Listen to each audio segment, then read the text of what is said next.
we're going to go ahead and record the Chronicle, which essentially will be the seed for the next game based on our first learning game here. So, just to give you a little bit of a lay of the land, in this game I was the Chancellor, I was purple. Whoever's teaching the game should probably take this role. They start in a bit of an advantaged position, and it just makes it feel much more unfair. In this game we had two exiles. We had Eric was in yellow, and Thomas was also an exile. In blue, he has since flipped to a citizen, and that means he joined the dark side. He came to the Empire, and he joined up with purple, and was trying to help purple win. In this game, you are the leader if you have the most sites, and when the end game triggers, you win the game if you have the most sites.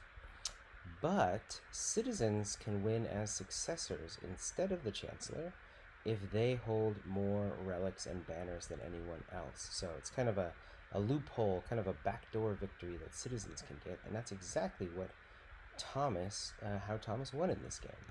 So, and really how that played out was, I would say Eric kind of came out swinging, and by mid-game, he really felt like he was in a position that was just impossible to topple for either myself or for Thomas. So I offered Thomas citizenship, and when you offer citizenship, you bribe the player with a relic, essentially. And I offered a circlet of command to him, which, as you can see here, prevents your relics or banners from being targeted or taken. So it's kind of a buffer between other players and your relics and your banners, which, given that the successor condition is to hold the most of those, was kind of a nice and tempting offer. And that's exactly what I wanted, to try to get him over to my side. Unfortunately, probably a little too good, because as you can see, he won here. So let's go ahead and build this Chronicle. And what's going to happen is Thomas's relics, Thomas's sites, and Thomas's advisors, the suits of them specifically, are going to affect the next game. And then Thomas is going to be able to make a couple decisions that he's actually already made them, that are going to further affect the next game. So let's go ahead and declare a winner here. We will pick blue. Alright, if the winner has any relics, please drag those relics to the reliquary slots. You can stack multiple in a slot. So we're going to put his relics here, and these will be the top of the relic deck. And so most of the relics we see in the next game will actually come from this set of 6. Okay. Did the winner win by succession? He sure did, and he's going to choose the oath for the next game, which will be the victory condition of the next game. And Thomas chose the people, which means that the banner of the people's favor, whoever holds this, is the current oath keeper. So the banner is taken with coins or favor, so it makes it a much more economic-based game rather than a conquest-style game that we just played. So he chose the people.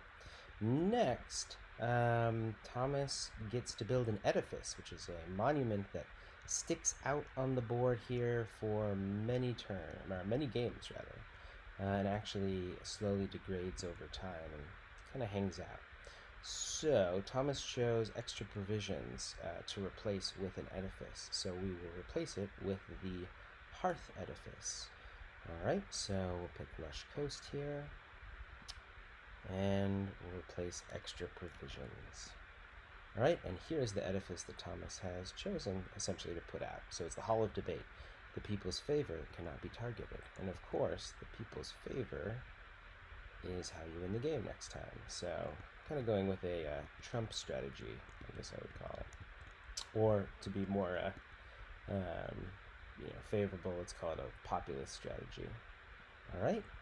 And lastly, the suits of his advisors will become more prominent in the world deck.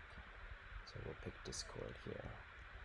Okay, and now our Chronicle has been written. I'll go ahead and save this as Oath Mad Big 002 Chronicle. Alright, so that is saved for the next time we hop in here. But let's hit setup just to see what this is going to look like next time. Okay, so let's, maybe we're playing with different players here. And we're going to stick with the Oath of the People. Alright, so here is now how the game is set up. The 5 sites that Thomas ruled now have become the cradle and the provinces, so they kind of get sorted into these central areas. And these 3 are only new sites for this game. You'll also see that any denizens that were out in those locations are still out, so the people of the land kind of stick around and start in the next game. And then these relics here are going to be from those set of relics that we played with last time. And then, of course, there's going to be a few more Discord and Arcane and Order cards in the World deck based on Thomas's advisors. And a few random cards will have been removed from the World deck from last game's discard pile. And we have Oathkeeper of the People, hold the people's favor. And in this game, the successor conditions are different too.